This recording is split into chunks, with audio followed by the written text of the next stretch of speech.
Well, hello, everybody. This is Dr. Carmen Bryant, and this is Car Chronicles. As you guys see, you got that Washington weather. It's gray outside. I love it. Wintertime, cold outside. But you guys ready? Well, let's do this.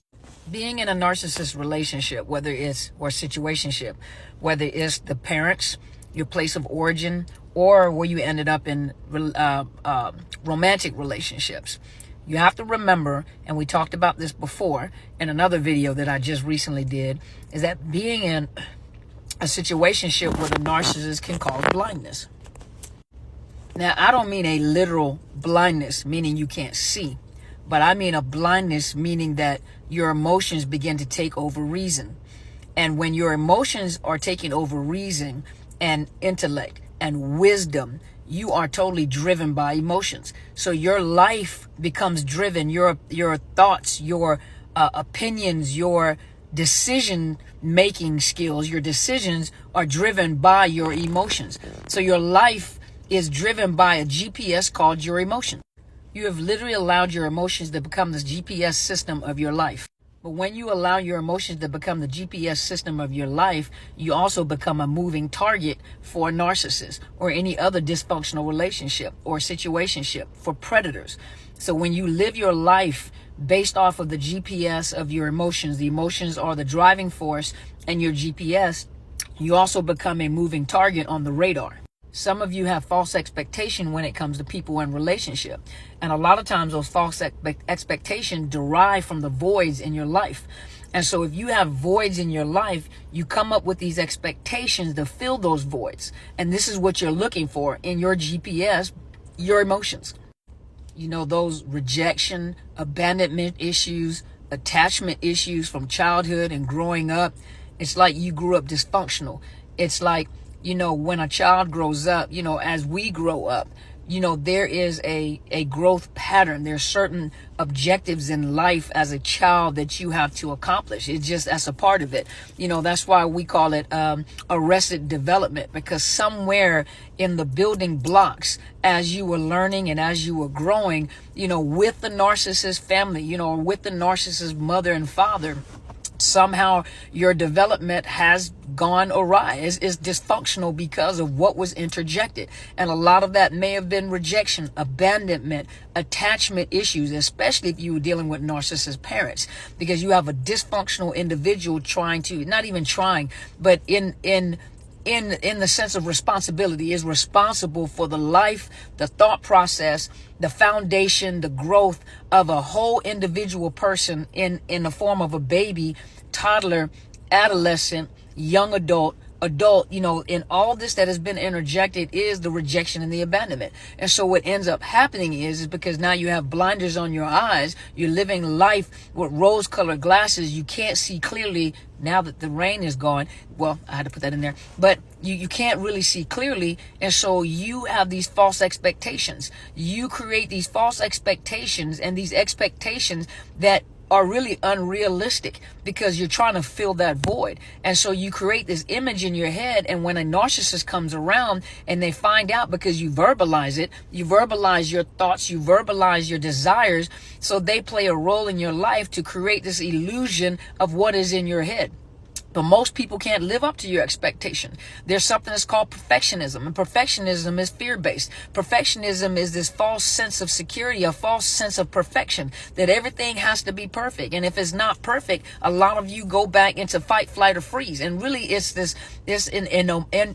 immobilizing fear that if you can't be perfect, if it can't be just right, you freeze and become immobilized, and you can't even move forward with anything. You can't do anything. You can't, because it's that thought process from when you were a child that you were never perfect to the narcissist. And everything that I have to do it, and I have to do it right, or I'm not going to be loved. I'm going to be rejected. I'm going to be abandoned. So I have to be the prettiest. I have to be the strongest. I have to be the smartest. I have to do this. And if I can't can't do this. I freeze because I don't know what to do after that. And this is the thought process of many people. But the problem becomes that as you get older, you create these false expectations, even for yourself.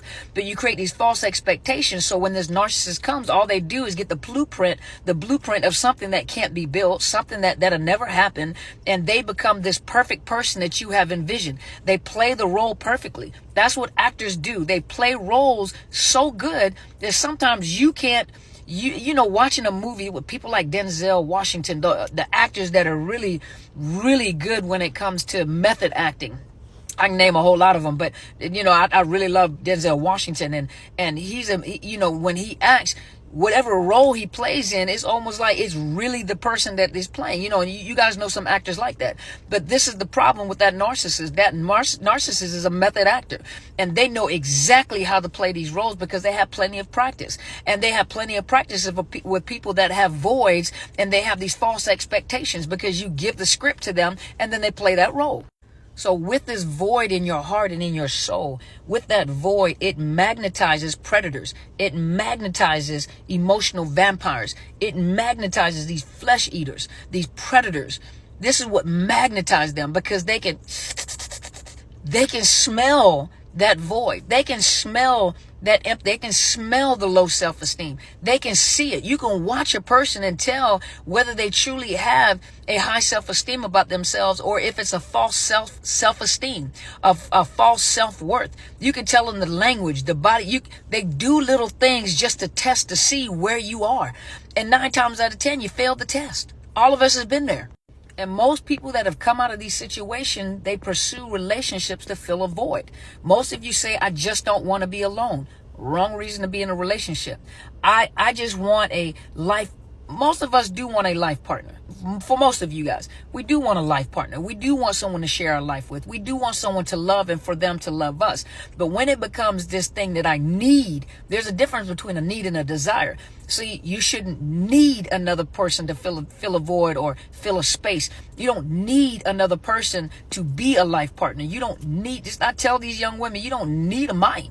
You don't need a man. That's a desire, not a need. Because you can do things yourself. You can build a house yourself. I get up there after church one day and put a towel on the ground and went up under my car and fixed stuff. Because I had some guys at the motor pool in the military teach me how to do it.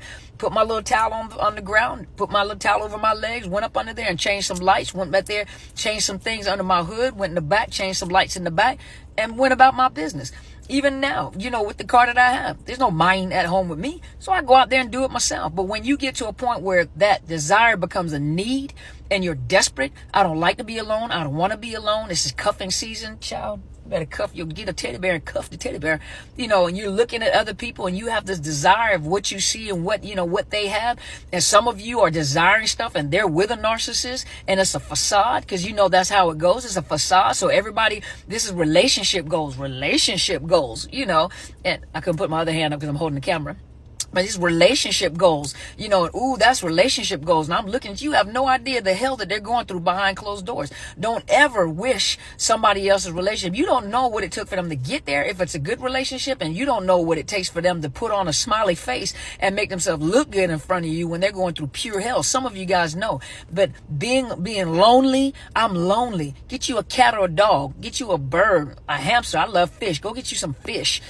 Get you a pet so you don't have to be lonely. Well, I don't want to be alone all my life. I don't want to die alone. Okay, well, you got to be careful what you say out your mouth too, because your words can also become that GPS system in your life. I'm never going to heal. I'm never going to have anybody. I'm never going to get right. I'm never, and you never will, because your words have become your GPS. So you have to, that's positive talk. That's self-talk. That's self-encouragement. You got to say some things like the Bible says. Now, y'all know I'm a Bible believer. Say those things that are not as though they were. I mean, the world, people out there in the world call it manifesting. No, I call it pulling on faith.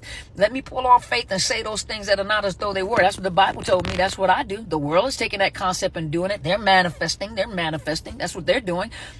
So why can't we pull our faith through the port and watch our words? Sorry, I got on the tangent.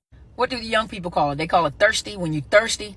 So when you're emotionally thirsty, when you're emotionally thirsty for a relationship, you're thirsty. I guess what the young people call it. When you're thirsty, You're going to pull the wrong thing to drink out of, the wrong straw, the wrong cup, the wrong liquids in there. You drinking antifreeze, and you wonder why you're going through what you're going through, because you don't pull antifreeze through the straw. And for animals, it's kind of sweet. Dogs are sweet. So you got to be careful, because the narcissist comes like a sweet and sour patch kid.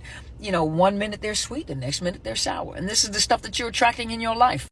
Two whole people make a whole relationship, make a whole child, make a whole family. Get whole.